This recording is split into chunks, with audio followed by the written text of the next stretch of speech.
Olá, turma! Bem-vindos à nossa terceira videoaula de História do Pensamento Econômico 1, disciplina da Faculdade de Economia, Administração e Contabilidade da Universidade de São Paulo, no campus de Ribeirão Preto. Eu, como vocês já sabem, sou o professor Ricardo Luiz Chaves Feijó. Vamos à nossa videoaula. O tema da aula de hoje, continuação desse tópico, sobre pensamento econômico na Antiguidade, e vamos agora dedicar esta videoaula ao filósofo pensador Aristóteles. Vimos nas aulas anteriores alguns aspectos do pensamento econômico na Antiguidade. Dos filósofos gregos falamos principalmente de Platão, que foi mestre de Aristóteles, que por sua vez Platão foi discípulo de Sócrates.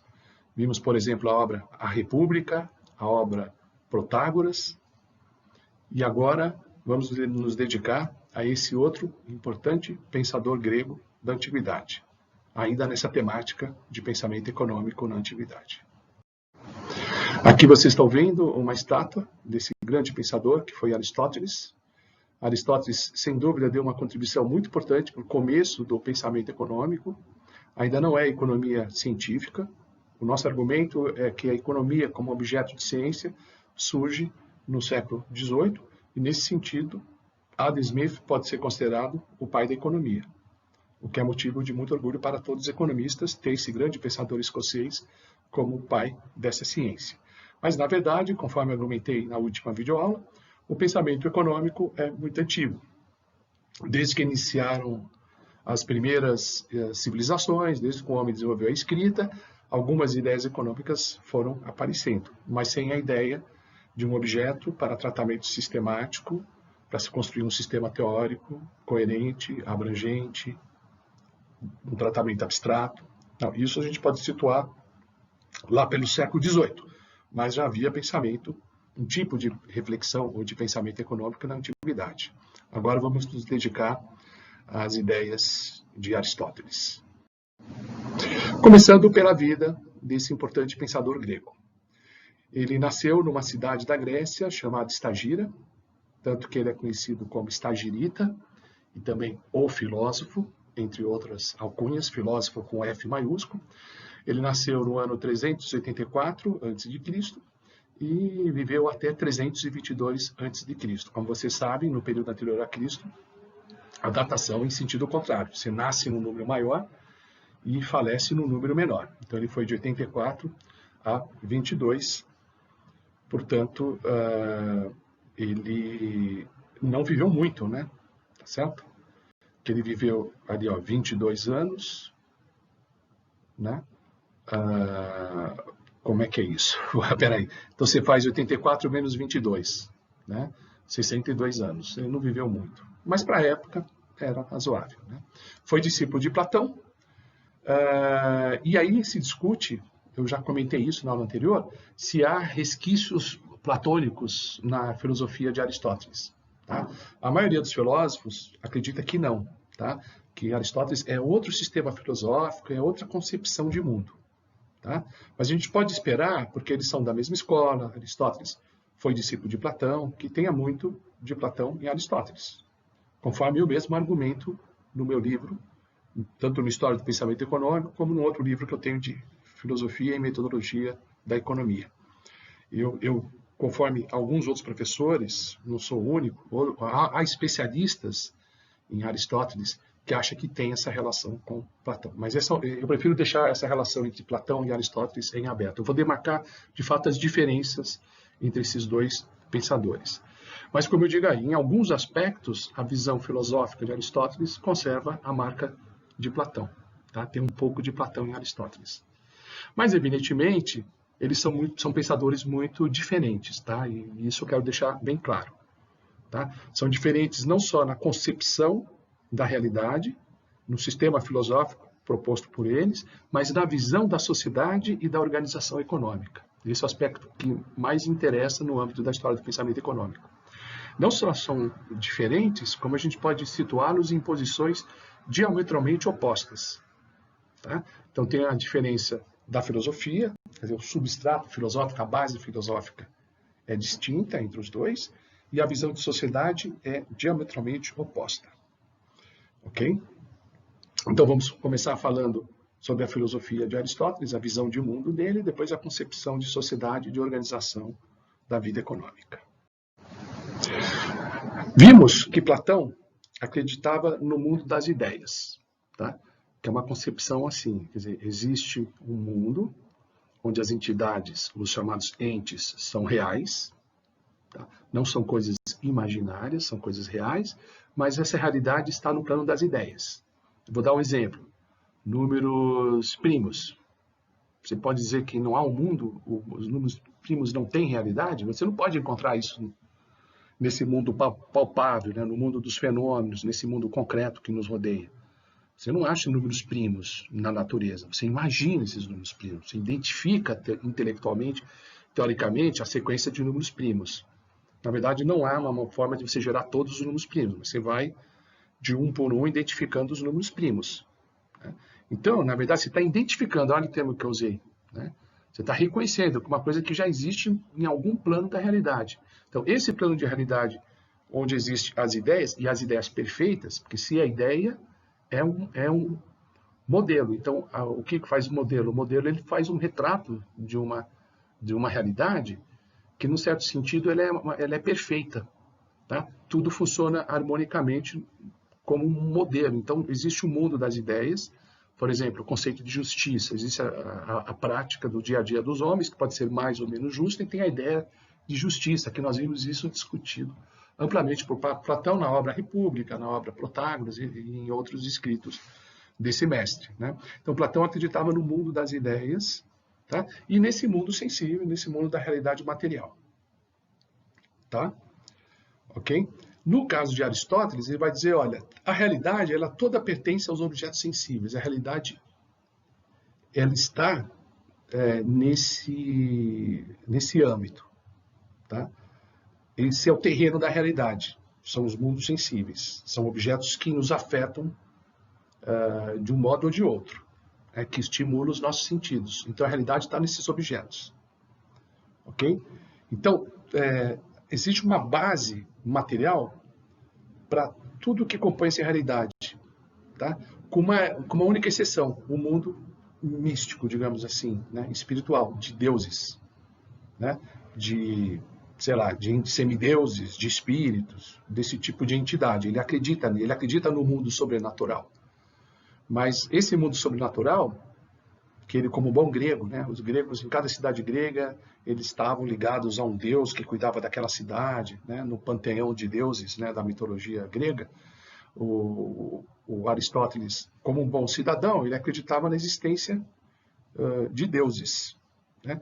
Então havia um mundo sobrenatural, só que esse mundo sobrenatural de Aristóteles não tem relação com o mundo perfeito das ideias de Platão. O mundo sobrenatural ele não comunica com o mundo material, tá? Onde estão os objetos sensíveis, onde está a realidade. Tá? Então, há um mundo concreto, esse mundo concreto ele funciona de um modo descolado desse mundo sobrenatural. Tá? Então, não há um mundo ideal que sirva como modelo, né, de interpretação e modelo de aperfeiçoamento do mundo concreto. Você tem um mundo concreto, quer dizer, cabe ao filósofo pensar o mundo concreto. Tá? Bom, então, como é que se pensa esse mundo concreto? Pelo método científico. Né? Muita coisa é percebida diretamente pelos sentidos e há coisas que não são aprendidas pelos sentidos, que têm que ser captadas pelo intelecto. Tá? Aristóteles acreditava que havia uma essência na realidade, onde estavam, digamos, os seres, né, que habitam essa realidade, e essa essência, né, que seria o aspecto imutável, o aspecto fundamental, né, de cada objeto, essa essência, ela se manifesta nos fenômenos, mas como um acidente, ou como uma particularidade, que pode ser pensada como algo acidental. Não totalmente acidental, porque ele se manifesta de uma maneira, poderia se manifestar, aparecer diante dos nossos sentidos de outra maneira, mas não pode aparecer de qualquer maneira. Tá? Dada a essência de um dado objeto da realidade, a partir dele se identifica um feixe de possibilidades. Possibilidades de manifestação no mundo dos fenômenos, no mundo empírico, né? Na observação. Então, a observação, ela reconhece, ela identifica particularidades. E essas particularidades, elas são possibilidades. Tá? O feixe de possibilidade daquele objeto é dado pela essência dele. Tá? Ok? Então, a partir da observação dos fenômenos, ou seja, das manifestações concretas de cada objeto, cabe ao pensador identificar a essência dele, inclusive para prever as possibilidades de ocorrências no futuro, né? Para delimitar o feixe, o leque de observação possível daquele objeto, daquela entidade. Então, o que é pensar um objeto? Ora, pensar é observar, né, ver as particularidades, identificar cada ocorrência e, a partir dessas ocorrências, chegar à essência do objeto. Então, o pensamento é o método ou o caminho de se encontrar a essência a partir da aparência. Tá? A essência, ela não é totalmente revelada no objeto particular. Quer dizer, a observação particular, ela te dá dicas de qual seria essa essência. Tá? A partir da observação de várias manifestações é que se chega à essência universal. Tá? Então, todos os objetos de uma determinada natureza, todos os tipos de objeto têm uma determinada essência. E aí, a partir dessa essência, ele pode se manifestar com certas diferenças, com certas particularidades. Quer dizer, o método científico é, a partir da observação das particularidades, identificar a essência associada àquele objeto. Tá? Então, os objetos eles saltam aos olhos em sua aparência, mas pensar esses objetos é, a partir das aparências, identificar a essência, o que constitui o ser dele. Tá? Quais são as propriedades realmente imutáveis, tá, que caracterizam esse objeto, que definem e caracterizam ao mesmo tempo. Então, cabe ao pensador chegar à essência das coisas. Tá? Temos que formar ideias do que seria essa essência com base na observação da aparência. E aí ele vai trabalhar com uma dicotomia que capta essa dicotomia fundamental entre essência e aparência, que é essa outra dicotomia entre a matéria e a forma. Então, todos os objetos são feitos de um tipo de matéria. Tá? Okay? E essa matéria, ela se manifesta aos nossos sentidos em diferentes formas. Então, pega, por exemplo, a madeira. Tá? Vamos pensar vários objetos que são feitos de madeira. A árvore, a madeira essencialmente está lá na árvore, tá certo? Aí, a partir da árvore, você faz cadeiras, mesas, quadros, objetos de arte, etc. Todos feitos de madeira. Então, a cadeira, a mesa, o objeto de arte e etc. são manifestações dessa matéria que é a madeira. Né? Mas não se observa diretamente a matéria madeira. O que se observa é uma árvore, mas a árvore é a forma em que essa matéria se manifesta ali naquele vegetal. Tá? Então, não se observa diretamente a matéria. O contato que temos em relação aos objetos é com as várias formas que ele assume. Tá? Então, a partir do reconhecimento das formas dos objetos, o pensamento tem que identificar qual é a matéria em comum daquela classe de objetos. Tá? Então, quando pensamos na madeira, nos reportamos à árvore, tá? Que é apreendida como uma forma particular da madeira, que está presente também na cadeira, na mesa, em outros objetos feitos de madeira.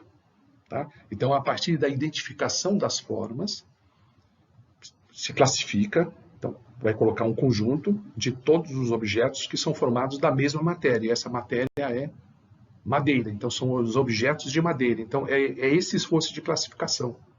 O pensamento consiste nisso, em unir os vários objetos nas suas formas, na classe dos objetos que têm uma matéria comum. Tá? E essa matéria, no caso, pensando como a matéria pura, é a madeira, que manifesta nas formas. Então, a natureza desses objetos remete à madeira, que é a matéria que compõe todos eles. Então, por trás da aparência mutável, as várias formas possíveis, tá? E não repetitiva das coisas, tá? Porque as coisas podem se manifestar em diferentes formas, numa sequência quase infinita de formas.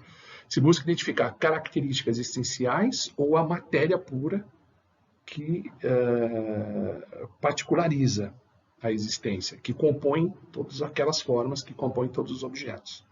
Então, tudo possui uma essência. Tá? E a ideia é que essa essência, associada à matéria pura, é algo que não é criado a todo momento, que não se transforma, permanece sempre a mesma, é uma substância imutável e eterna. Tá? Então, essa essência que caracteriza cada ser, cada objeto que compõe a realidade, cada ente da realidade, tá? Essa matéria é algo eterna, é a essência, associada à essência, é a substância da essência. Né? A matéria, que é algo eterno, tá? E que define, tá? Um feixe de particularidade. Tá? Então, dada a essência da coisa, pode-se antecipar as várias maneiras possíveis em que ela pode aparecer, mas não pode ter qualquer aparecimento. Quer dizer, quando se identifica a essência de um determinado objeto da realidade, se delimita os campos de possibilidade daquele objeto. Então, Aristóteles é um pensamento que trabalha com essas dicotomias. Tá?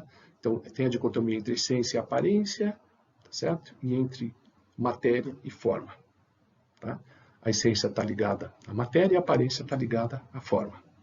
Então, investigar a realidade é procurar pela natureza das coisas, pela essência ou pela matéria que compõe uma determinada classe de objetos. Como se chega ao conhecimento da essência ou, no caso, da organização do raciocínio, como se chega ao conhecimento dos arquétipos, ou seja, da forma primária, tá? Da proposição básica, tá? Da realidade última da coisa.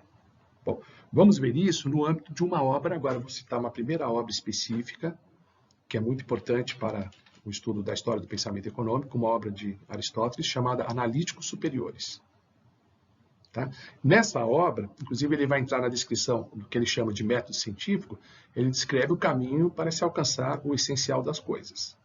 Diz lá Aristóteles, deve-se começar com a observação atenta dos fatos, até se chegar à plena familiaridade com o objeto. Tá? Então, da observação dos fatos, vai se identificando o que há em comum em toda a classe de objetos, né, que pertence ao mesmo conjunto. Tá? Então, vamos nos familiarizando com o objeto, tá? E depois há um processo, tá, em que o observador ele consegue penetrar na realidade última dele. Então, ele identifica essa essência. Então, há um passo intelectual, porque a observação é um procedimento empírico, né, onde está ali, onde aparecem os particulares, as amostras, né, os casos observados e assim por diante. E aí, o pensador, né, o cientista, ele, pelo intelecto, né, o Aristóteles chega a falar em olhar intelectual, a palavra grega nous, pelo nous, se penetra na realidade última do objeto, se identifica a essência. Tá? E aqui, a minha tese, como eu falei, talvez aproximando Aristóteles de Platão, mas isso é discutível, tá? É que haveria no processo de tomada de conhecimento da realidade última ou essencial das coisas, uma recordação. Tá? Isso é uma tese platônica, não é aristotélica. Então, o Platão tem aquela ideia, nós já conhecemos e não sabemos que conhecemos. Então, o conhecimento que ocorre numa situação prática é uma lembrança do que já se sabia. É uma recordação de algo que o indivíduo já conhece. É o conhecimento como lembrança. Isso seria platônico. Eu não sei se aplica totalmente a Aristóteles, mas Aristóteles ele acredita que da observação sistemática das ocorrências particulares se pode chegar a generalizações, se pode identificar a essência ou conceitos como a matéria de uma classe comum de objetos. Muito bem. Outro aspecto, então tem esse primeiro aspecto, né? Essas dicotomias, essa ideia entre as manifestações particulares e o feixe que delimita as possibilidades. Né? Se conhece esse feixe quando se conhece a essência daquele objeto. Ok. Tem esse primeiro aspecto desse pensamento em termos de dicotomia. Então, essa é a primeira característica que eu quero marcar em Aristóteles. A outra característica é a ideia de finalidade. Então, tudo visa ao fim. Tá? Ok? Todos os fenômenos estão interligados por relações de causa e efeito. A causa, ela ocorre num determinado momento, tá? O efeito ocorre depois. Então, causa e efeito são dois momentos. Um está no passado, o outro está no presente. Ou um está no presente, o outro está no futuro. Tá? O efeito, ele segue as causas. As causas, elas se antecipam aos efeitos. Então, primeiro as causas, depois os efeitos. Tá? Então, tudo tem uma causa. Todos os fenômenos são causais. Todos os seres têm uma causa que os define, tá? O que faz com que eles existam. Tá? Então, tudo, inclusive na economia, tá? Na vida em sociedade, tudo tem uma causa, e essa causa tem uma outra causa, então você pode chegar a uma causa fundamental, tá? Uma relação, uma cadeia de causas, e os efeitos que se seguem a cada uma dessas causas. Então, o pensamento é reconhecer a ação da causa que leva a um determinado resultado. Então, é identificar a ação teleológica. Tá? A causa sempre visa a um telos, a um fim. Esse fim é o efeito produzido por aquela causa. Esse é outro aspecto importante.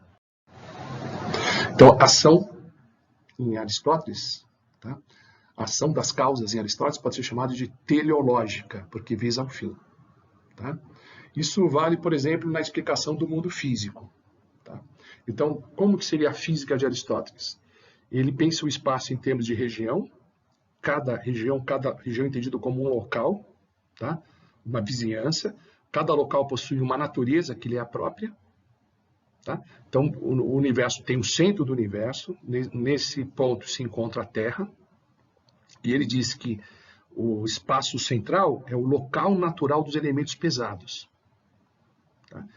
Então você tem uma esfera que está no centro do universo. E a partir dessa esfera você pode imaginar outras camadas de esferas sobrepostas. Tá? A esfera do centro é o local natural dos elementos pesados. A esfera mais distante é a residência dos corpos leves. Aristóteles imagina o mundo físico composto por 4 elementos, né? Os famosos fogo, ar, água e terra. Né? Pensando na ordem crescente de peso. Né? Então o mais leve é o fogo, né? Depois, não tão leve, mas mais leve que os demais é o ar, depois mais pesado a água e o mais pesado de todos é a terra. Tá? Então, tem esses 4 elementos. Então, todo movimento observado é o deslocamento dos corpos em busca de seu lugar natural. Tá? Por isso que se observa a água sobre a terra, porque a terra é mais pesada que a água. Então, a água assenta-se sobre a terra. Acima da água está o ar, né? E acima do ar o fogo, que sobe em direção ao ponto mais elevado, que vai parar nas estrelas, no Sol, tá certo? Que é a casa de todo fogo. Para onde tende todo fogo, tende para os corpos celestes brilhantes, tá certo? Então, quando se observa um movimento, por exemplo, uma pedra que cai, por que a pedra cai? Porque a pedra está lá em cima, ela está no ar, e o lugar natural dela é na terra. Então, ela cai, se tiver uma água, ela entra na água e vai descer na água até se acomodar no leito do rio, no fundo da piscina, e assim por diante. Porque o lugar natural da pedra, que é um elemento formado basicamente por terra, é no centro do universo. Então, ele explica esse movimento. Tá? E tem algumas curiosidades. Eu estudei isso na época de estudante de física. Né? Então, para o Aristóteles, para que haja movimento, é necessário uma força. Tá? A gente sabe, né, vocês aprendem na física do ensino médio, que o movimento pode ser inercial. A força produz aceleração, mas não necessariamente o movimento. Né? Pela lei da inércia, se um corpo estiver em movimento, ele tende a permanecer nesse movimento. Não precisa que haja ação de uma força. Né? Então, todo movimento, para Aristóteles, ele é compelido por uma força. Tá? Mas qual é a causa da força? Né? O que leva à ação dessa causa? É a finalidade. Quer dizer, a finalidade aí é que o corpo fique no seu lugar natural. Então, a força, olha só, a causa existe para que chegue ao fim. Quer dizer, embora causa e efeito tenham essa sequência temporal, primeiro a causa, depois o efeito, mas o efeito comanda a causa.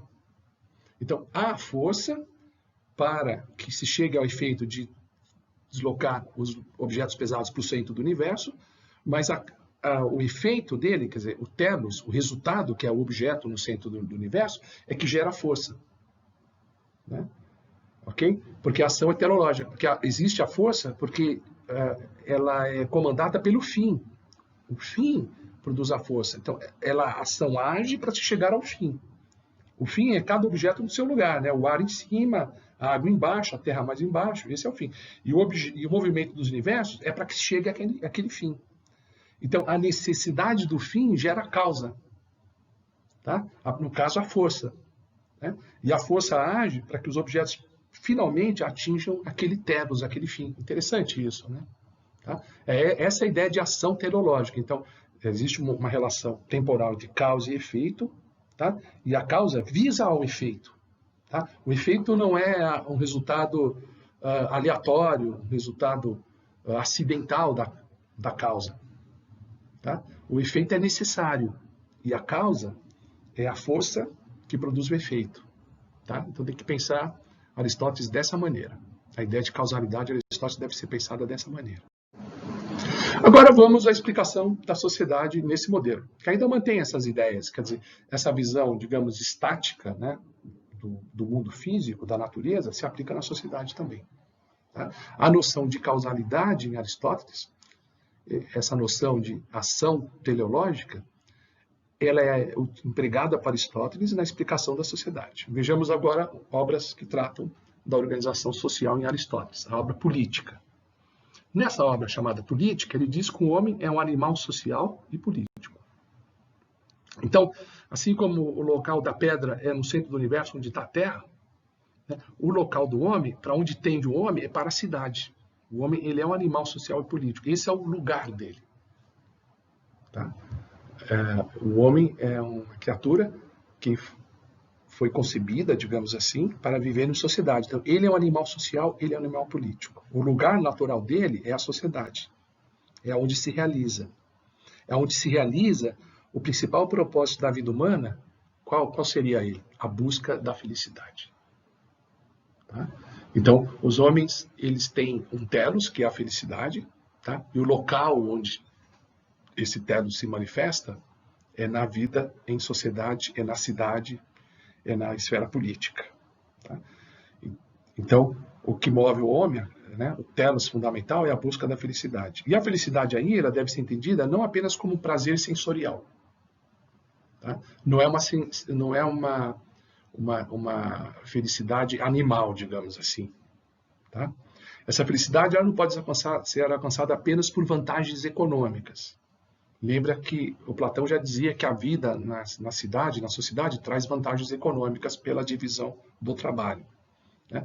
Inclusive, não são as vantagens econômicas que justificam a vida em sociedade. Isso em Platão e também em Aristóteles. Tá? Recordando, Platão dizia que a vida em sociedade leva à realização de um ideal de justiça, né? Para a libertação das almas, para o aprimoramento dos homens. Né? Então, a vida em sociedade, ela leva para Aristóteles agora a felicidade, tá? Como um prazer legítimo, como um prazer supremo. Não um prazer animal, mas a verdadeira felicidade. Tá? Que nós vamos ter que discutir o que vem a ser essa felicidade diferente da felicidade do animal. Que é estar sem sede, estar com a fome saciada, ter o que comer, o que beber, isso é a felicidade animal. Né?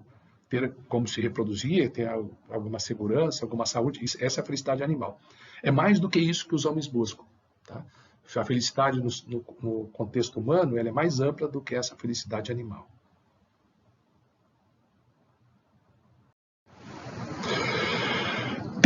Então, vamos identificar duas outras dimensões da felicidade que seriam puramente humanas. Uma delas é a honra. Tá? A honra é importante, ela reforça no homem a autoestima e o torna mais feliz. Outra dimensão da felicidade é o prazer do pensamento racional. é a capacidade de filosofar, de produzir teoria, de contemplar a realidade. Então faz parte da felicidade a capacidade de filosofar. O homem feliz, o homem verdadeiramente feliz é o filósofo, porque ele elabora pensamento racional. Ele entende a realidade como algo racional. Então ele é capaz de contemplar os objetos, ele identifica o local dos seres, ele identifica a essência, tá? Ele identifica a realidade última dos objetos e entende racionalmente o mundo que o cerca. E essa capacidade de pensamento racional faz parte da felicidade do homem. Tá? E além do outro aspecto que eu enfatizei, além da honra, né? Que leva o homem à autoestima. A honra nada mais é do que a apreciação dos demais. Então ele necessita, na vida e sociedade, ser apreciado pelos demais, ser tido em conta pelos demais, né? Ser bem avaliado pelos concidadãos, ter a capacidade de pensamento filosófico, racional. Tá? E além disso, ele tem um comportamento bom e justo. Né? A ideia é de se deixar guiar pela justiça na sociedade. Né? O homem que evita a maldade, ou evita o mal, evita a injustiça, se orienta pelo que é o bem, né, e o justo, esse homem contribui para a felicidade dele. Tá? Então são sentimentos morais. Tá? Diferente dos animais, os homens têm esses sentimentos morais. Tá? Que está associado ao dom da palavra, a capacidade de comunicação, isso faz parte desses sentimentos morais. Aristóteles, nem todo filósofo moral acredita nisso, mas Aristóteles associa os sentimentos morais ao dom da palavra, ao logos, à capacidade de comunicação. Tá? Eu só pondero que não adianta ele saber se comunicar bem se ele não tiver uma conduta, uma atitude justa. Tá? Ok? Então, é isso. O homem na sociedade, ele busca um comportamento honrado, um pensamento racional e ser uma pessoa boa no sentido da ética, no sentido dos sentimentos morais. Muito bem. Vamos agora comparar Platão com Aristóteles. Muito bem.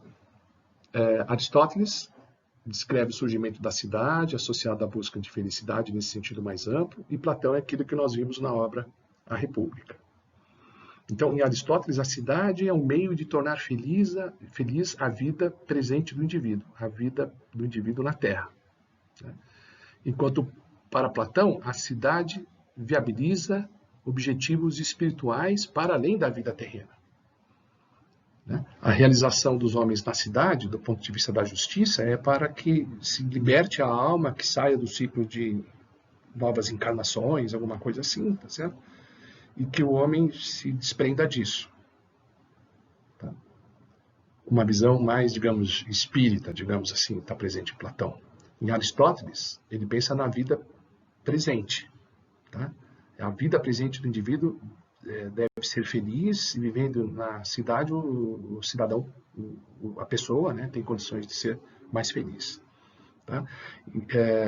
E veja, não porque a cidade seja um meio eficiente de satisfazer as necessidades materiais. Tá? Isso está em Platão também, mas em Platão também não é o lado econômico material. Tá? Então, nesse ponto, eles têm algo em comum, quer dizer, é algo a mais do que ganho material que leva os homens a viverem em sociedade. No caso de Aristóteles, como vimos, é a felicidade, associada ao bom uso da razão, ao lado da contemplação, da filosofia, tá certo? Então, o cidadão virtuoso deve se orientar, se preparar para exercer a contemplação. É claro que ele só pode ser filósofo, só pode contemplar a realidade se ele tiver um razoável consumo de bens materiais, né? Porque precisa ter saúde. O filósofo tem que ter um corpo saudável. Né? É o contrário, né? Quer dizer, um corpo saudável, uma mente sã. É o contrário do mensano em corpore são. Quer dizer, é um corpo saudável para que a mente também seja saudável. Tá? Isso é uma condição necessária para ser filósofo. Não é suficiente, mas é necessária. Né? Então, um requisito para a felicidade é cuidar do corpo, ter bons amigos e descendência feliz. Então, cuidar do corpo, tem a ver com o lado econômico, né? Com o consumo, com o atendimento de necessidades. Ter bons amigos faz parte da honra, por exemplo, tá? E também, como parte da honra, a descendência feliz, né? A preocupação com a felicidade dos filhos. Então, tem uma relação muito estreita entre pais e filhos, no modelo de Aristóteles, que não havia tanto isso em Platão, como nós vimos. Tá? Então, filhos felizes também é a condição da felicidade do cidadão para Aristóteles. Né? Bom nível, razoável nível de consumo econômico para que tenha um corpo saudável, né? Uma pessoa honrada para que possa fazer bons amigos e uma descendência feliz. São as dimensões do conceito de felicidade em Aristóteles. Qual a relação da ideia de felicidade com a visão da economia nesse pensador? Ora, são necessários recursos econômicos para a felicidade. Esse é um fato básico. A partir disso, Aristóteles se lança a fazer comentários de natureza econômica. Então, ele, no estudo da sociedade, ele vai identificar o que seria a esfera da economia. Então, ele diz que a economia é uma parte mais restrita da ciência do homem, que estuda a administração do lar. Tá? Enquanto a política, por exemplo, é a administração geral da sociedade, a economia é a administração do lar. O lar pode ser pensado como empresa também, tá? Um negócio privado, é a gestão do negócio privado. Tanto que a palavra economia, na sua raiz grega, ela vem de oikos, que é a casa, e nomik, que seria a lei ou princípio de administração. Tem a administração da casa. Interessante, né? Então, na fé, tem o departamento de administração e tem o departamento de economia. E a economia, na raiz, no grego, é a administração também, a administração da casa. É a administração privada, não é a administração pública. Né? A economia é a gestão do lar. Tá? E aí, Aristóteles, nessa esfera da economia, vai dizer qual é a melhor maneira de se administrar o lar, a casa. Então, o ramo mais abrangente, e que Aristóteles considera o mais importante da ciência social, seria a política. Né? A economia está no campo intermediário, que é a administração privada, e o estudo mais específico do indivíduo, né, o que se passa no interior do indivíduo, é o domínio da ética. Tá? Então, a ética, ou a filosofia moral, no nível individual, no nível da administração da casa, a economia, e a administração da sociedade, a política. É assim que ele põe a economia entre a política e a ética. Como são as cidades concretas? Como é Atenas? Como é Esparta? São imperfeitas. Tá? Não há um modelo de cidade perfeita. Não há o conceito de justiça perfeita que pertence ao mundo das ideias, como em Platão.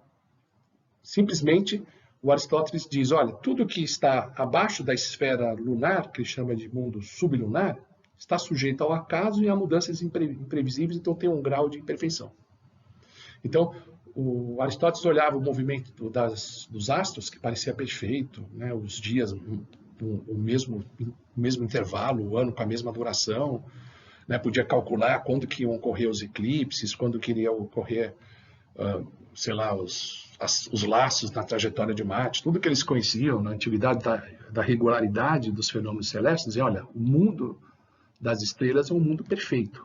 Tudo que está da Lua para cima, da Lua para as esferas mais externas do objeto, é perfeito. O que está abaixo da Lua é imperfeito. E a cidade, que ela é terrena, se ela é terrena, abaixo da Lua, terrena, portanto, ela é imperfeita. Então, veja, o mundo que cerca o homem, ele é imperfeito e é mutável. O mundo das esferas celestes, esse é perfeito e imutável. Tá? Existe a harmonia perfeita no movimento dos astros, mas a organização das sociedades ela não é perfeitamente harmônica. As cidades, portanto, são imperfeitas. Vamos agora na administração da sociedade, contrapor essas duas esferas. A esfera geral da gestão pública, que é a política, e a economia. Tá? Vamos começar da análise da política para chegar na análise da economia. Com relação à política, Aristóteles não defende um único regime. Ele disse que 3 regimes são possíveis. Aristóteles adorava classificar. Então ele classifica os vários experimentos de organização social em 3 tipos. Realeza, aristocracia e república. Tá? Então ele diz, olha, eu não vou dizer qual desses sistemas, ou qual desses regimes são melhores do que o outro, ou do que os demais. Mas cada um deles pode ter a sua forma pura e a sua forma degenerada. Tá? Então, por exemplo, né, a realeza ela pode degenerar na tirania. a aristocracia se degenera na oligarquia e a república na democracia. As formas degeneradas desses regimes são formas ditatoriais. Então, a tirania é a ditadura de um só, quando a realeza se transforma na ditadura do rei. A aristocracia, quando se transforma na oligarquia, a oligarquia é a ditadura do dinheiro, que é uma forma degenerada. E a república, a ditadura da maioria, democracia. Democracia, nesse sentido, não tem um sentido positivo. Tá? Seria a ditadura do povo. Demos não é aquele do tridente. Tá? Demo vem de povo. Tá? Então é governo do povo. Democracia. E república é a coisa pública, a res pública. E democracia é o governo do povo. Mas aí é o povo exercendo uma tirania da maioria. Né? Então, nos nossos regimes democráticos, no sentido positivo, existem vários mecanismos que a própria Constituição assegura para que a maioria não exerça a tirania sobre a minoria. Então, se uma determinada raça é maioria naquela sociedade, uma determinada etnia, perdão, é maioritária naquela sociedade, ela não vai tiranizar, não vai massacrar, tá certo? As minorias. Então, as minorias têm os seus direitos. Então, a maioria não pode exercer uma ditadura em relação à minoria. Então, a democracia, nesse sentido da ditadura da maioria, é uma forma degenerada da república. Tá? Então, na obra política, identificando esses regimes, alertando contra as formas degeneradas ou tirânicas ou ditatoriais, Aristóteles vai identificar os princípios que devem nortear o bom legislador. Tá? Os princípios que, ao se transformar em leis, tornam a sociedade mais virtuosa, faz a sociedade alcançar a virtude e os homens mais felizes. Tá? Do ponto de vista da política. E do ponto de vista da economia, é a perfeita organização da casa. Como organizar a vida econômica. Tá? Também tornando-a compatível com o alcance das metas supremas da humanidade. Então, nesse sentido, ele vai dizer que o sistema comunista não é bom. Tá? Aí ele vai lançar diversos argumentos muito interessantes, que são retomados por liberais até hoje em dia, certo? Criticando o modelo comunista de Platão. Tá? Veja, como nós vimos na videoaula anterior, Platão defendia a propriedade comunal, porque isso facilitaria o entendimento entre os homens. Né? Os homens ficariam mais amigos, se entenderiam melhor. Né? O Aristóteles vai pensar de uma maneira oposta, vai dizer, olha, possuir bens comuns é fonte de conflito. É como você imaginar um patrimônio que tem vários herdeiros. Um pai falece e deixa uma casa para vários filhos. Ele fala que isso pode gerar conflito entre os filhos. Então, bem comum pode ser fonte de conflito. E que é melhor para desenvolver e cultivar o amor e a amizade a propriedade privada. É como o homem rico que dá um churrasco, uma bela festa e convida todos os seus amigos. Ao fazer isso, ele fortalece os laços de amizade e de amor. Então, o amor e a amizade requerem a propriedade privada. Esse é um argumento interessante. Quer dizer, muitos liberais falam, olha, quando você tem a observância da propriedade privada, tá, da livre empresa, né, do livre comércio, etc., as pessoas acabam praticando mais a caridade. Né? E é interessante que os países mais capitalistas, digamos assim, é onde tem mais iniciativas no sentido de amparo social, como o Exército de Salvação, e instituições filantrópicas, instituições de caridade. A propriedade privada, para Aristóteles, favorece esse tipo de iniciativa, que fortalece o amor e a amizade entre as pessoas. Com relação à propriedade, portanto, ele defende a propriedade privada. Ele diz que o sentimento de propriedade estimula o amor. Tá? Estimula a afeição pelos objetos. Às vezes o cara tem aquele carrinho velho, tal, ele está sempre lavando, está sempre passando silicone nos pneus, ele acha o carro dele o mais lindo, porque é dele, então ele tem afeição pelos objetos, porque é da propriedade dele. Tá? Ou a esposa em relação ao marido e vice-versa, ou o pai em relação aos filhos, ele também tem um afeto especial, porque ele diz, olha, de certa forma é a minha propriedade, é algo que eu sou exclusivo dela, ela não tem outro marido, eu sou o marido exclusivo dela. Então a propriedade estimula o amor. Tá? E aí o Aristóteles está dizendo, olha, para receber os amigos, para estreitar os laços afetivos, é interessante e favorece possuir bens. O sistema de educação de Platão, para Aristóteles, não funciona. O sistema comunal de educação, os filhos são tirados das famílias e educados em escolas coletivas, né?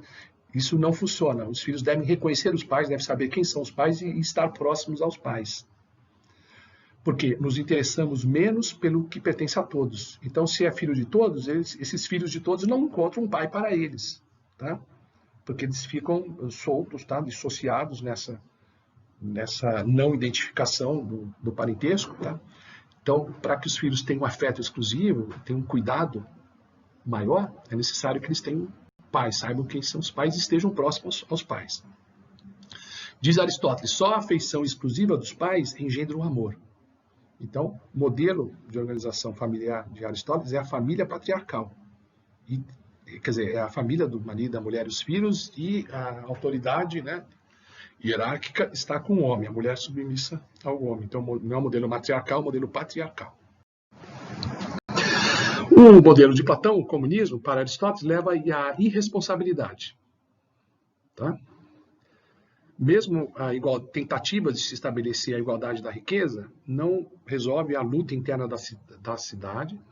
Surgem vários comportamentos oportunistas, vários caronas, vários parasitas, exploradores, várias pessoas que querem colher onde nunca plantaram, vamos dizer assim, tá certo? Então o comunismo leva a uma certa irresponsabilidade. Tá? Não só com relação ao trabalho, né, a contribuição para o produto coletivo, mas inclusive responsabilidade com relação à manutenção das novas gerações, ao cuidado com os filhos. Quando se passa isso para a sociedade, se descuida da preocupação, tá certo? Com a manutenção e o cuidado com os filhos, com a educação dos filhos. Inclusive isso poderia fazer com que as pessoas se procriassem, tivessem mais e mais filhos de uma maneira irresponsável. Quer dizer, no comunismo não haveria um mecanismo para refrear o ímpeto da procriação. Tá? Então, haveria um crescimento, olha, uma ideia malthusiana. Nós vamos discutir isso com Thomas Robert Malthus, no começo do século XVIII, mas olha como, mas muita coisa, né, do Adam Smith, do Malthus, muita coisa do pensamento econômico do século XVIII já está em Aristóteles. Tá? Ele foi um precursor desse pensamento. Tá? Então, aqui é uma preocupação malthusiana da divisão infinita das fortunas pelo crescimento do número de cidadãos. Quer dizer, o número de pessoas cresce mais do que o crescimento da riqueza, e aí tem que dividir uma dada riqueza por um número maior de pessoas, cada um recebe um quinhão cada vez menor e vão ficando cada vez mais pobres. Pelo contrário, né, Aristóteles disse que tem que haver um controle da população. Tá? Essa preocupação já estava, na verdade, com Platão, né, controlar a população. Né? O Platão dizia que as cidades deveriam ter 5.040 cidadãos, né? Uma curiosidade, porque é um número divisível por todos os inteiros de 1 a 12, exceto o número 11, né? Que facilita a organização de grupos e a divisão de grupos. Certo? Então, como Platão, Aristóteles propõe que se controle o número de cidadãos numa cidade, o crescimento populacional. Tá? E tem algumas ideias de eugenia meio perversas. Tá? Então, como Platão, Aristóteles defende a eliminação de crianças disformes. Tá? Ok? Então, tem algumas ideias inaceitáveis que eles também defendiam. Tá certo? Então, ambos, né, acreditavam no controle da população, mas o Platão achava que no comunismo seria possível fazer isso. O Aristóteles está dizendo que não. Como não há preocupação com a criação dos filhos, no comunismo não teria como regular a população. Então, a propriedade privada também é importante nesse aspecto, no aspecto demográfico. E a existência da propriedade privada leva a uma desigualdade, né, na estratificação da renda, e aparecem as pessoas tidas como ricas. Né? A existência de homens ricos deve ser tolerável, e não que ele vá defender a riqueza em si, né, porque a vida em sociedade leva à honradez, à virtude, né? O desenvolvimento da filosofia, isso é que é importante na vida da sociedade, né? O desenvolvimento moral e assim por diante, não a riqueza em si. E muitas vezes a riqueza pode corromper a capacidade do filósofo, né? Nesse sentido ela não é boa, mas a existência do homem rico em si mesmo, ela é, digamos, tolerável, tá? Não é um mal em si. E pode ser até útil para a cidade. O Aristóteles lembra, né? Os ricos pagam imposto, o Estado necessita desses impostos para custear as despesas públicas, né, com as atividades em comum, por exemplo, o culto aos deuses, a defesa da cidade, assim por diante. Né? O sistema jurídico, policiamento, né? Talvez uma educação básica, então tudo isso precisa dos impostos que são pagos principalmente pelos ricos. Então, tem algumas utilidades para a sociedade a existência de homens ricos. O Estado, ele está presente. Tá? Quer dizer, apesar de Aristóteles defender a propriedade privada, ele não defende, ele não suprime o Estado. Ele não tá defendendo a supressão do Estado. Ele acha que a esfera privada e a esfera pública tem um espaço para o domínio público, né? Inclusive certas formas de propriedade pública, por exemplo, ele defende a propriedade pública de terras. Não é uma defesa da propriedade privada absoluta em Aristóteles, muito menos radical. Tá? Então, é uma economia que tem a propriedade privada e a atuação do Estado e formas de propriedade pública também. Muito bem. Então, esse argumento, eu quero chamar a atenção, que é um argumento muito importante, né? Dizer o seguinte, olha, o comunismo está associado a comportamento oportunista. O comunismo gera muitas pessoas que agem como caronas. Tá? Pessoas que não se empenham em contribuir para o produto econômico da sociedade, para gerar a riqueza periódica da sociedade, mas que querem usufruir dessa riqueza. Tá? Então, ele fala, olha, como o comunismo promete, né, o usufruto da produção social, independente da contribuição, então ele dá margem a argumentos, a comportamentos oportunistas por parte de alguns indivíduos, pelo menos. Esse argumento não era tão forte na época, porque, de qualquer maneira, os cidadãos não tinham que trabalhar no sentido de trabalho pesado, eles apenas desenvolviam trabalhos intelectuais, tá certo? O trabalho penoso, inclusive, é incompatível com o objetivo da contemplação. O filósofo não pode ter um trabalho penoso, tá certo? Se ele tiver que trabalhar, por exemplo, como um agricultor, tá? Ele até pode desenvolver dessa atividade algumas virtudes. Né? Pode ser bom, por exemplo, para manter a força do corpo, a forma física. Né? Pode preparar o cidadão para a guerra, para a defesa da cidade, tá certo? Mas mesmo quando o cidadão exerce uma atividade produtiva digna, ele deve, de alguma maneira, encontrar um espaço, tá, para a reflexão. Tá? Então, que o cidadão não se envolva muito com o trabalho braçal, que ele tenha um tempo considerável na vida para se dedicar à reflexão, ao trabalho filosófico. Tá? Ele condena particularmente o trabalho artesanal, que diz que é perigoso e é degenerativo, estraga o corpo, consome um tempo excessivo, né? Então, ele defende algumas formas de trabalho que sejam saudáveis, digamos assim, e que permitam um tempo para exercer a filosofia, a capacidade de pensar, a contemplação. Ok? Então, de maneira geral, o trabalho deve ser evitado, pelo menos o trabalho excessivo. Tá? Ok? O cidadão ele obtém boa parte dos meios materiais para a sobrevivência do trabalho dos escravos, embora não fosse a maioria da população, mas você tinha que ter um escravo para exercer pelo menos os trabalhos mais pesados. Tá? Então, esse tipo de trabalho pesado fica para o escravo, e nesse sentido não há uma defesa incondicional do trabalho, quer dizer, nem toda forma de trabalho é recomendável. E o trabalho excessivo é prejudicial à felicidade do cidadão, que deve se dedicar à filosofia, ao tipo de trabalho intelectual. Então, o trabalho intelectual é visto como melhor do que o trabalho braçal. Isso é básico. Sobre a escravidão. Né? Então, o que Platão, no caso Aristóteles, também Platão, mas vamos falar de Aristóteles, pensaria em relação aos escravos? Ele tem um argumento desumano, dizendo que eles são subhumanos. Tá? Então, como eles têm essa condição? Porque lembra que o Platão acredita que as pessoas nascem diferentes. Né? Essa tese é como se alguns nascessem para ser escravos. Tá?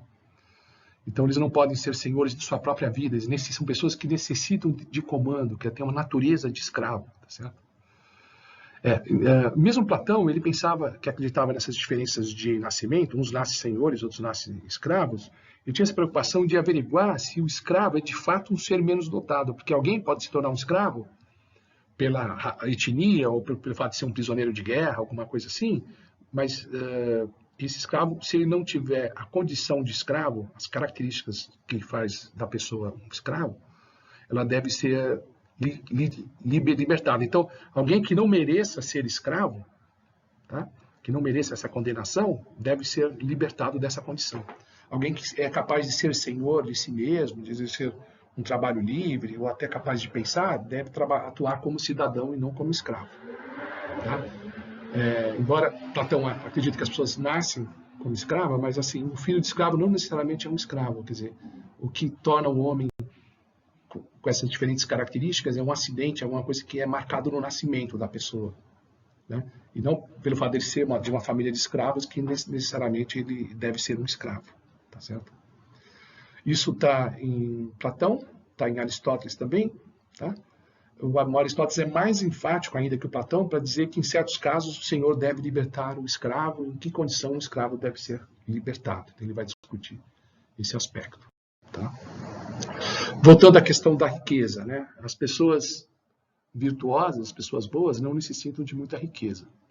Embora certo conforto material seja uma condição para a vida de filósofo, a vida reflexiva do cidadão, a procura ilimitada da riqueza se torna um vício, e o vício é um obstáculo para se alcançar a verdadeira felicidade.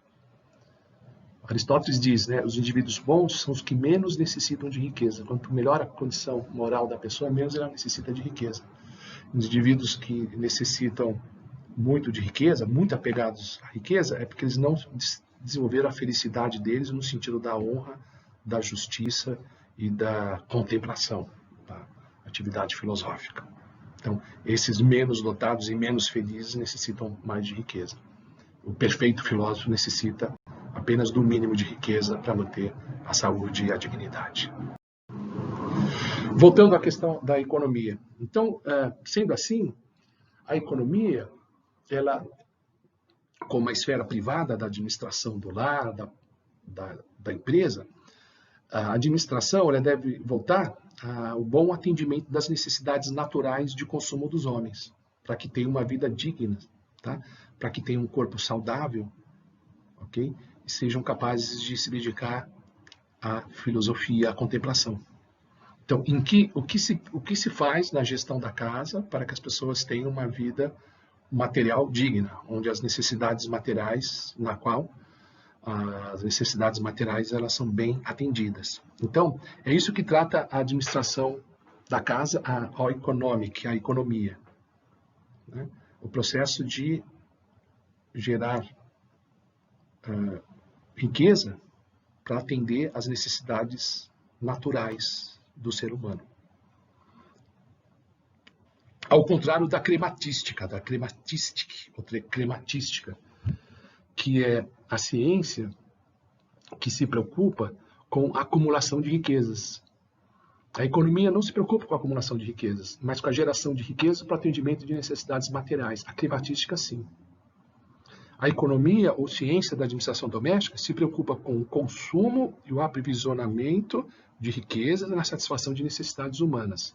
Já a crematística estuda tudo o que diz respeito à aquisição de riquezas, inclusive o ganho financeiro, o acúmulo de dinheiro por empréstimo e o ganho por atividade comercial que leva à acumulação de riqueza. Isso não é, a acumulação não é objeto da economia, é da crematística. É interessante isso, né? Porque quando os clássicos do século XVIII vão estudar a economia, eles vão enfatizar a acumulação, né? Não apenas o atendimento de necessidades, mas principalmente a acumulação, né? Então a economia que surge no século XVIII, ela é fundamentalmente crematística, né? Mas a economia de Aristóteles não é essa crematística. Ela está preocupada na obtenção de bens que atendam às necessidades humanas mínimas, tá certo?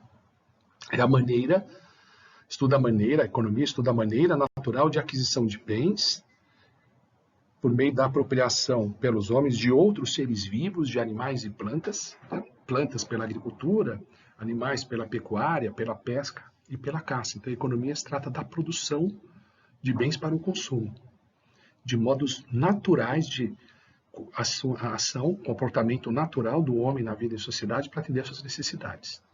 Já a climatística, que visa a acumulação de riquezas, trataria de modos não naturais de acumular bens materiais, tá certo? Modos condenáveis, tá?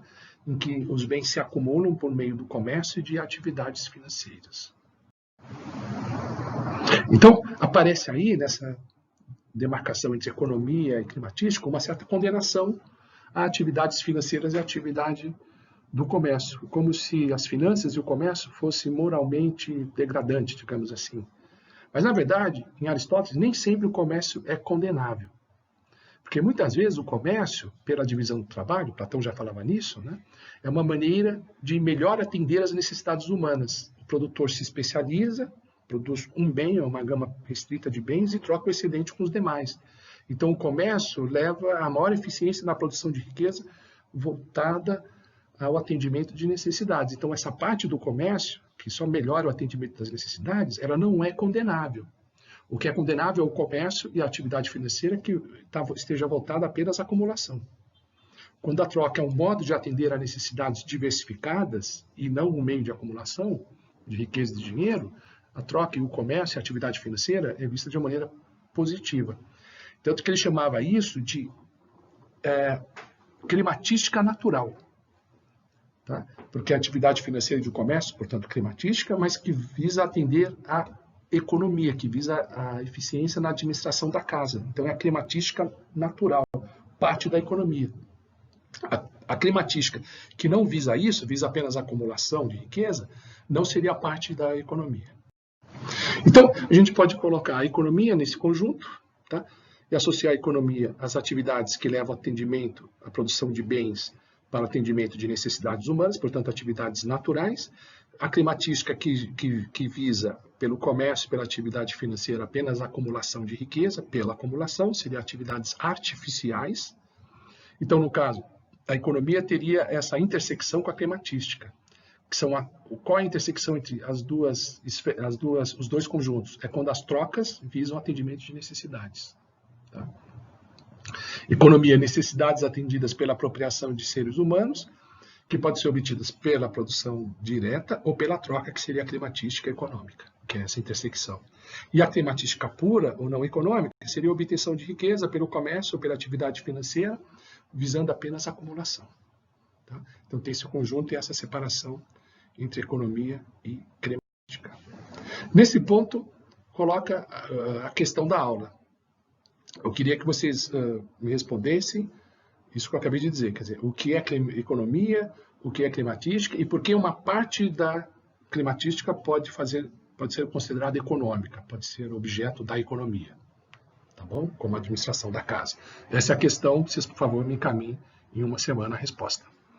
Então, a intersecção dos dois conjuntos mostra que há uma área da economia que é climatística e uma parte da climatística que é objeto da economia.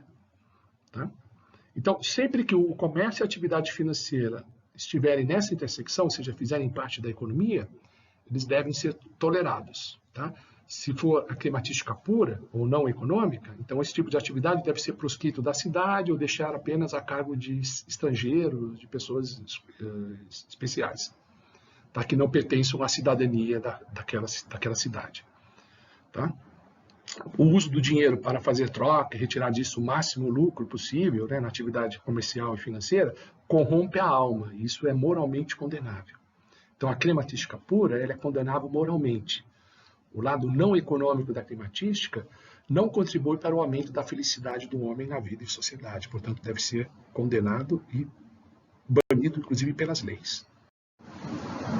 Exemplo de climatística pura, Aristóteles cita na obra Política, né?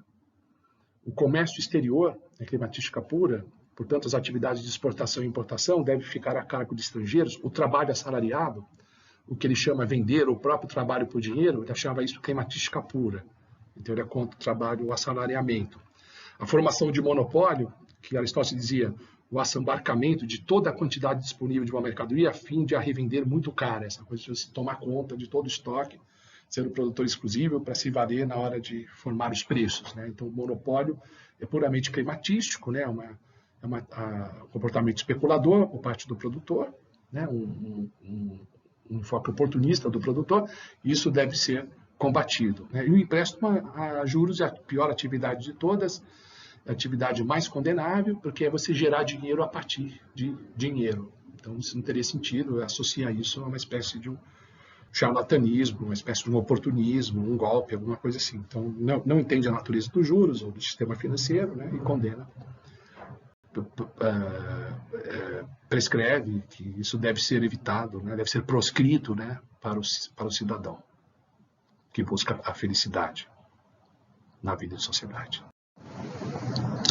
Com relação aos contratos, né, sempre quando a troca for necessária, a parte da climatística econômica, né, a troca é necessária, e aí Aristóteles vai pensar qual é o critério para que a troca seja justa, né? Quando se estabelece o contrato, se define preços e outras condições contratais, quando que um contrato é justo? Né? Aí a gente vai abandonar um pouco a política e entrar também na ética a Nicômaco, né? A obra A Ética Nicômaco, tem inclusive uma tradução para o português que foi feita por um professor da Faculdade de Direito aqui da USP, que é muito boa, publicada pela editora Atlas. A Ética Nicômaco é um tratado muito antigo, muito importante na formação dos economistas. São as primeiras reflexões sobre o processo de formação de preços nas trocas. Tá? É aí que você identifica as reflexões aristotélicas sobre o valor dos bens, tá?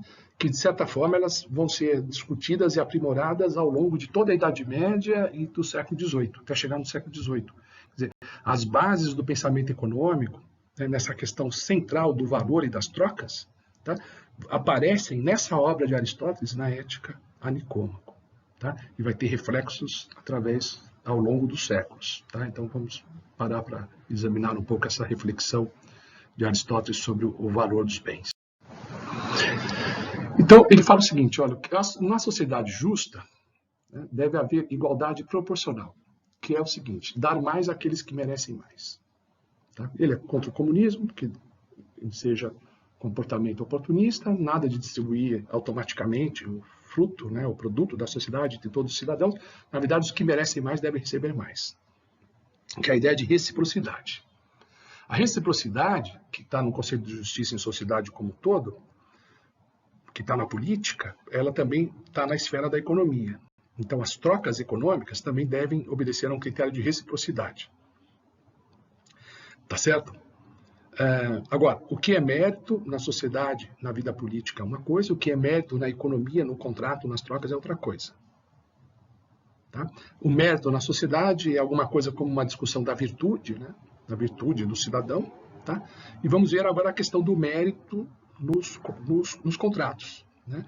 Então, é o tema da reciprocidade nas trocas, né?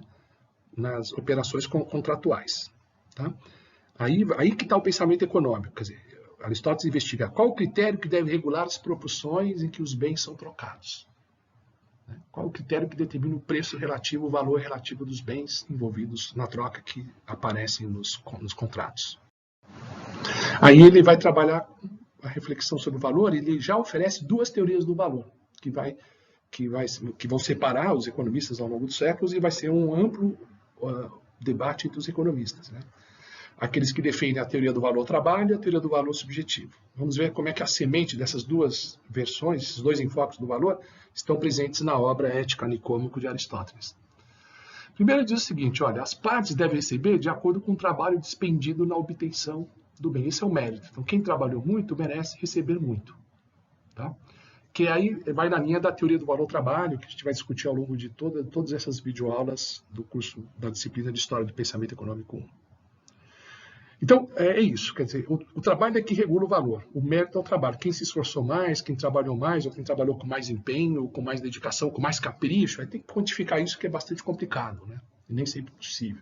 Mas, de alguma maneira, a quantidade de trabalho determina o valor. Aí, o próprio Aristóteles está dizendo, olha, é difícil medir isso, né? Você tem diferenças qualitativas entre trabalhos de natureza distintas, né? Além disso, os gregos tinham preconceito em relação ao trabalho. Como que o trabalho é um mérito do valor, se muitas vezes o trabalho não tem mérito, né? Então é difícil que um grego, né, como Aristóteles, vá eleger o trabalho como mérito fundamental dos contratos, né? Mas ele percebeu que tinha essa coisa do trabalho, que é mais trabalhoso deve valer mais, no sentido mais amplo. Mas em termos de número de horas trabalhadas, isso não poderia ser o critério para determinar o valor relativo das coisas. Ele vai buscar uma outra dimensão de análise. Vai tentar achar o mérito regulador das trocas justas em outro lugar. Tá? Aí ele vai dizer, olha, talvez o melhor critério para regular as trocas seja a importância da necessidade atendida pelo bem, que é a teoria subjetiva do valor. Tá? Então, o bem que atende a uma necessidade mais importante, mais urgente, mais fundamental, deve valer mais. Tá? Então, ele fala isso, né? Então, a importância da necessidade e a quantidade de trabalho envolvido. Tá? Ele vai dizer que também a questão de necessidade, um vai ter que provar para o outro, na troca, que a necessidade dele vale mais do que a necessidade do outro. Então tem um alimento subjetivo nisso, né? Que é de difícil barganha, né? Tá? Quer dizer, quando se faz uma avaliação moral de situações econômicas concretas para determinar o contrato justo, é difícil apelar para as necessidades, porque há uma certa incomensurabilidade nessas necessidades, né? É como os economistas modernos falam, que você não pode comparar as utilidades de diferentes indivíduos, né? Mas, na verdade, cada indivíduo poderia comparar a utilidade do bem com a utilidade do dinheiro que ele possui, né? Talvez nesse sentido. Não sei se Aristóteles tinha esse refinamento. Mas ele dizia, olha, na prática a moeda mede o valor. Tá? O valor que a moeda mede deve pegar o mérito do trabalho, o mérito em termos da necessidade atendida. Tá? Não entra muito nessa discussão, o que pesa mais se é o trabalho ou a necessidade, porque na prática os bens são avaliados pela moeda, tá certo? Eles são expressos em valores monetários, tá? Talvez esses valores reflitam os diferentes graus de necessidade do comprador e do vendedor, tá? E não aprofunda muito isso. Tá? Mas, veja, sem detalhar essa análise de Aristóteles, que pode ser aprofundada na leitura da obra, né, da Ética a Nicômaco, o que eu quero assinalar é que Aristóteles ele lançou e discutiu, é claro que superficialmente, as duas principais vertentes do pensamento econômico na explicação do valor, a teoria do valor-trabalho e a teoria do valor subjetivo. Então, os preços são expressões monetárias, ele vai entrar na discussão da moeda na obra política. Né? Na obra política, Aristóteles discorre sobre a natureza da moeda. Ele tem uma história teórica, né, de como a moeda surgiu historicamente, que é mais teoria do que observação histórica, né? E conclui que a moeda veio a ser adotada em função, por sua função de ser um meio intermediário entre os bens, instrumento de comparação de valores, a moeda facilita as trocas, certo? A moeda funciona como reserva de valor, até nisso ele pensou, né? A moeda é uma reserva de valor, né? Ela permite uma compra diferida, ela permite planejar o consumo ao longo do tempo, né? A moeda como reserva de valor, né? Como aplicação, né, financeira, também é pensado no contexto de Aristóteles. Tá ok? Então, basicamente, essa é a nossa terceira videoaula. Antes de concluir, alguns comentários sobre metalismo ou nominalismo, que é outro aspecto da investigação monetária de Aristóteles.